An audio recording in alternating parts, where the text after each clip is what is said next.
So kayo sinabi niya, campaign period is a time for humility. After nun, mayabang na rin. The 2019 JCI Manila COMELEC would like you to learn more about the future leaders of JCI Manila in the year 2020. Let's take a closer look at this year's candidates through our moderators, Senator Soc Villanueva and Past Secretary General Mico Vargas. JCI Manila is the premier leadership development organization. With 71 years of history and tradition, this is where leaders are formed. JCI Manila is the University of Leaders. This is the Know Your Candidate series.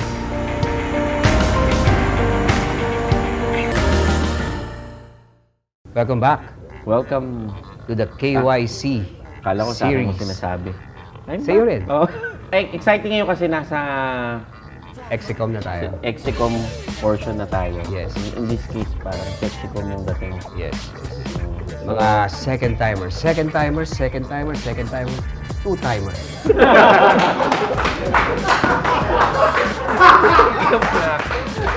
My name is Eric. I graduated from DLS CSB, St. Benilde. JCI age is around 10 years, around because di ko na rin alam kung 2009 2008. I work in the family business which is engaged in the real estate development. Previous chairmanship was director for membership benefits in the 2017. I'm Christopher Liao. I graduated export management at the South College of St. Benilde. My JCI age is around 7 years. I started 2012. Profession. I'm a banker by profession and I also an entrepreneur. I try to do distribution and consumer marketing tech. Prostitution, ano? Distribution of okay. human person. I was a director for national relations under President Jock in 2018. Gandang directorate. Bagay. Okay. My name is Kenneth So. I graduated in Southern New Hampshire University. Wow. My JCI age is 6 years. And my previous directorate is Director for National Relations 2015 under Steve Baltao. And the VP for External Affairs 2017 from Press Team in Hong Kong. And my profession is I'm in the clothing industry and also printing. Good evening, gentlemen. I'm Good evening, sir. Vincent Capistrano. I'm 5 years now in JCI, entered 2014. I'm currently the 2019 Director for Training and Activation. Then, what else? I graduated from BS Computer Science in Mapua Institute, and then I took my Master's in Business Administration at UP Diliman. So I'm currently working for a software company, an ERP company, and also an entrepreneur, dabbling in distribution as well, and shoelaces, design for shoelaces. Thank you. Naninibago ko. Napaka-soft-spoken ng mga execom natin, no?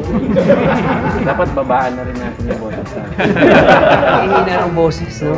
So, kanina napansin natin, ito yata yung board na pinakamaraming foreign, na-mention na ito, di ba? Foreign Yes. staff, foreign educated.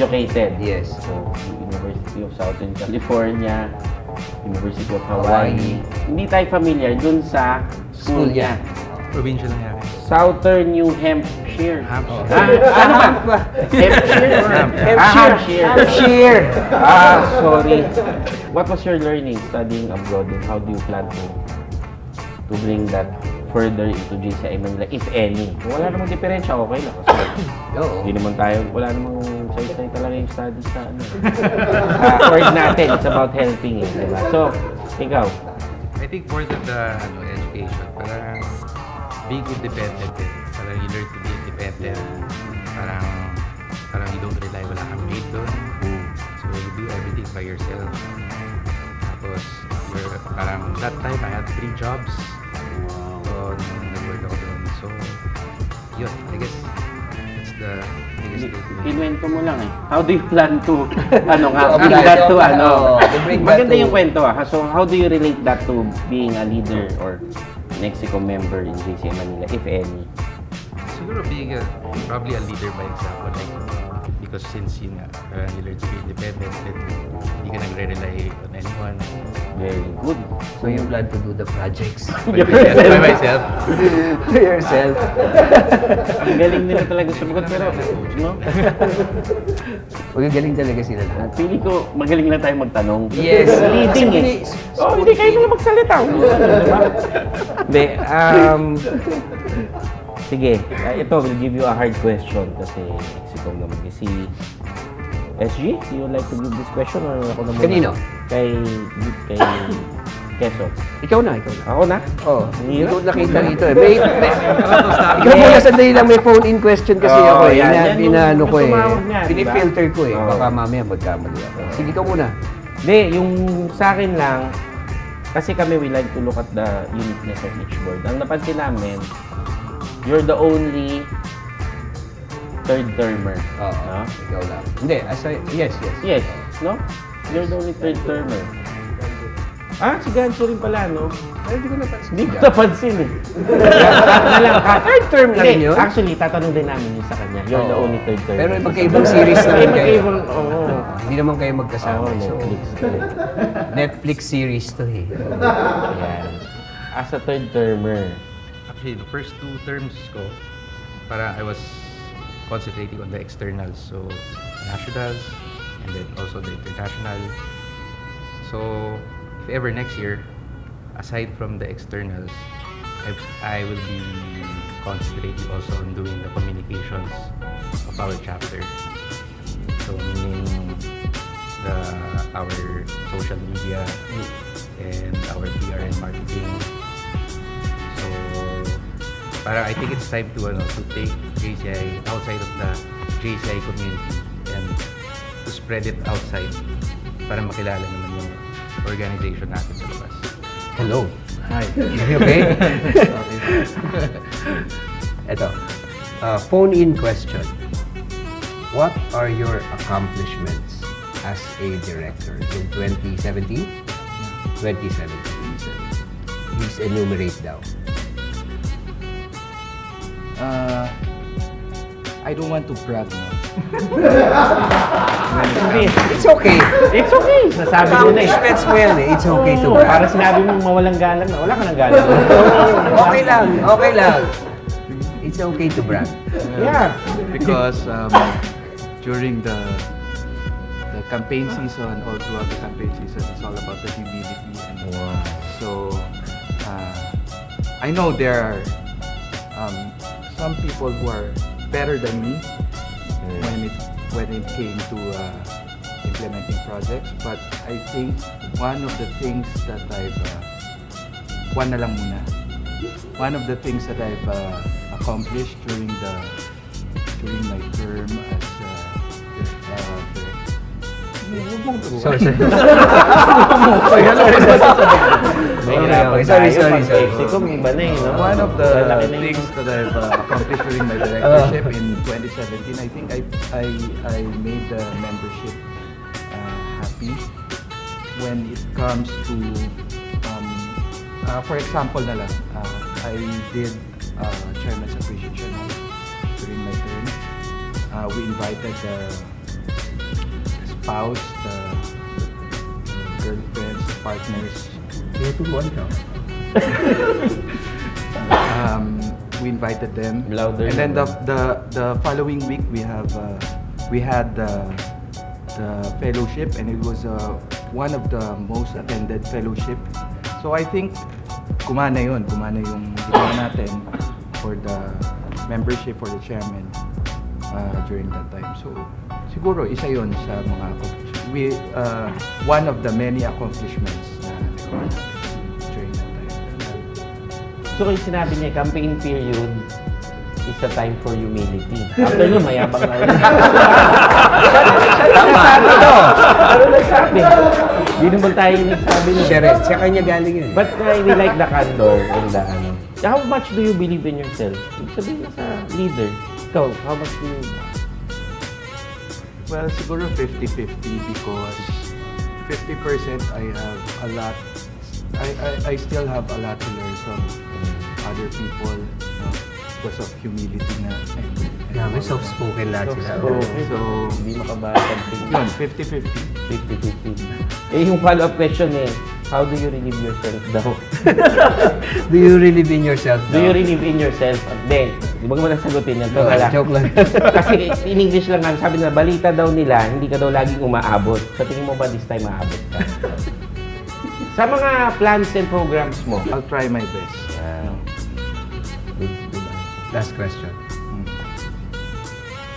Do you have plans on becoming the next president of JCI Manila? Yan. Well, actually, I've answered it. I've answered this several times already. Honestly, ba't pa ako nasa execim kung wala, di ba? Yeah.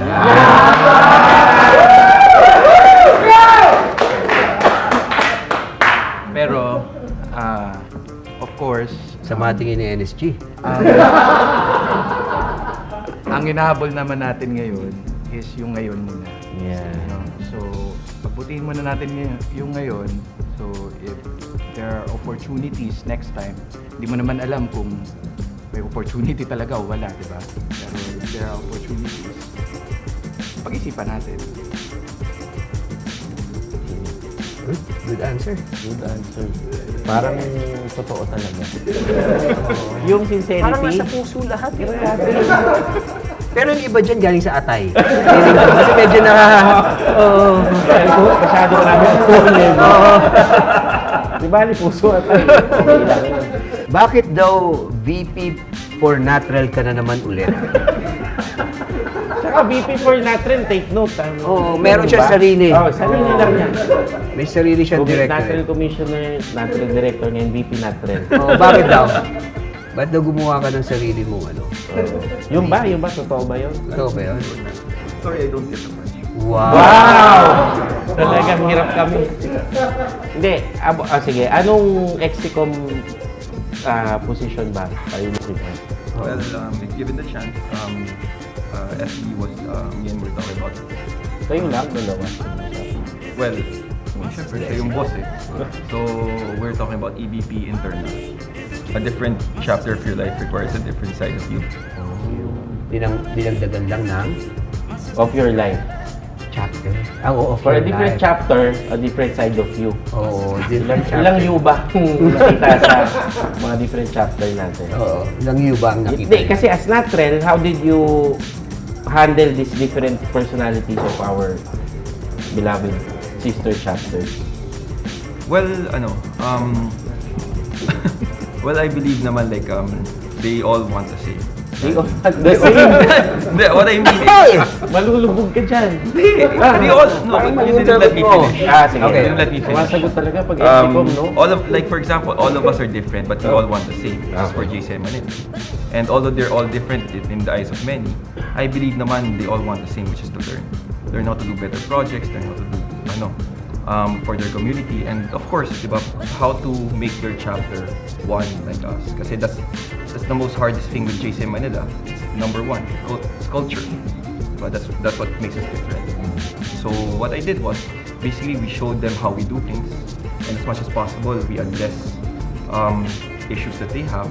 So we just that's the best we can do as National, is to show them how it's done, and we hope for the best that they know what to do. Galing. Galing. For every chapter, a different me. Chapter of my life. I-internalize ko yun. Ganda ng saying eh, no? Ganda ng saying. Ganda. We all, and Okay they lang. all want the same. Within Metro Manila ka lang naman, so easy lang naman. Ganun eh. Host ako As a second timer, is there a chance na maging three-timer ka?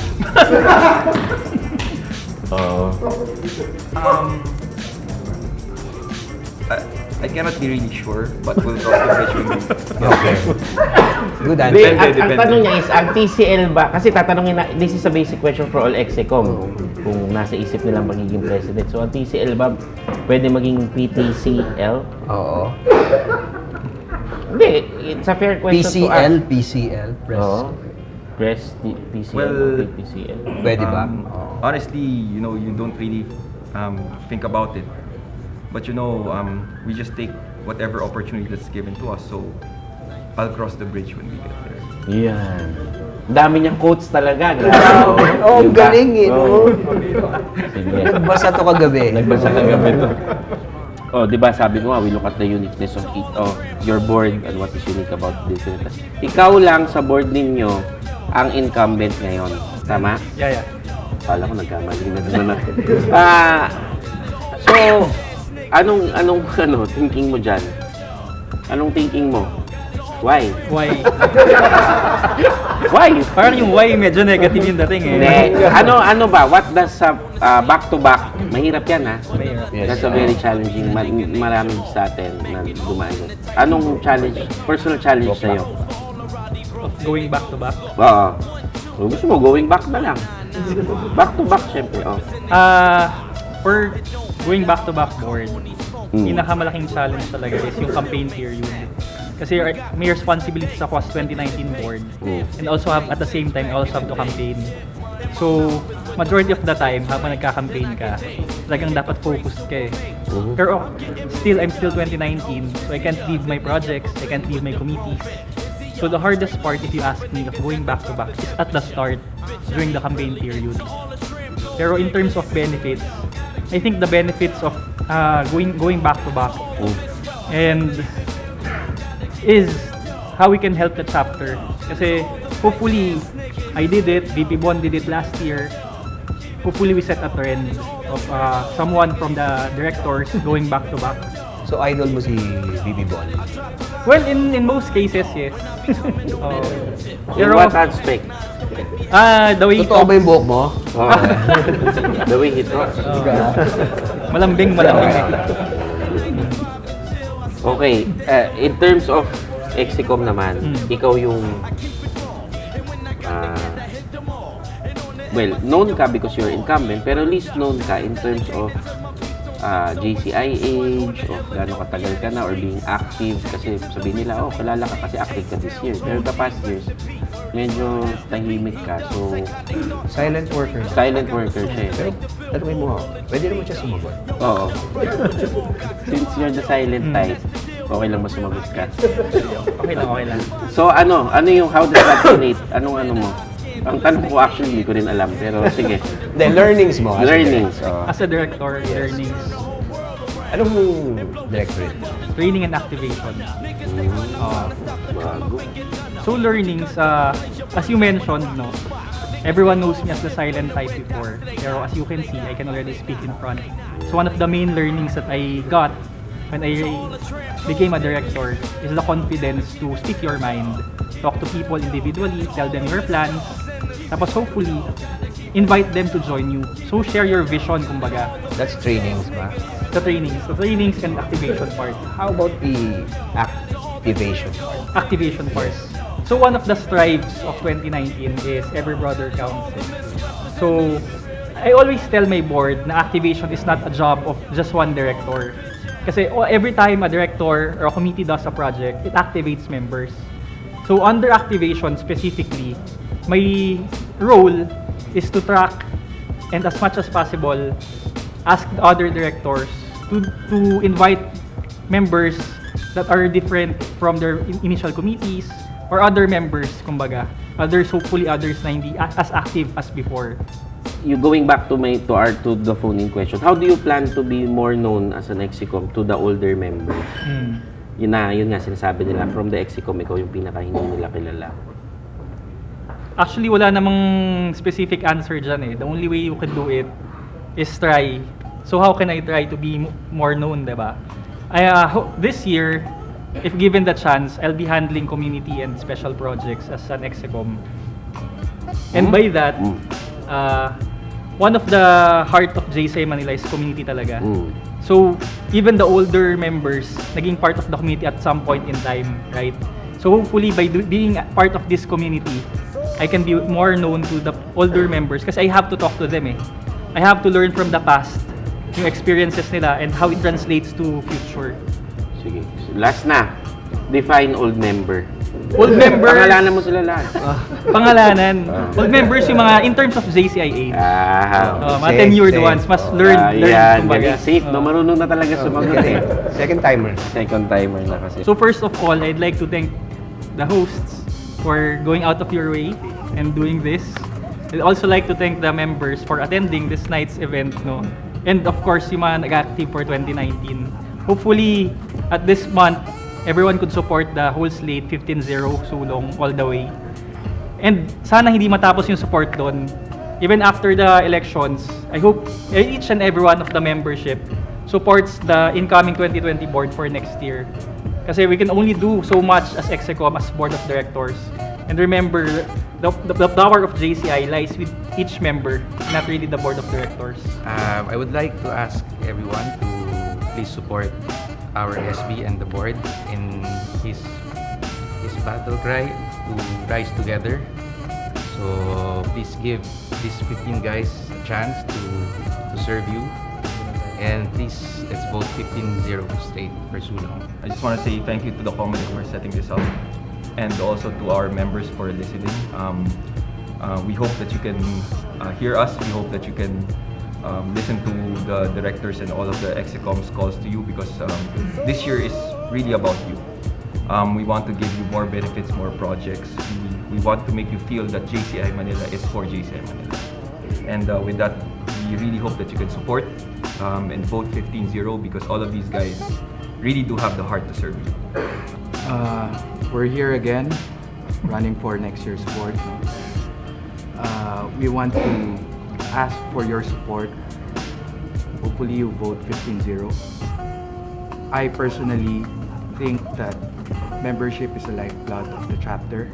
Next year we have a lot of plans for you, may it be internal, external, Natrel, training, ComDev.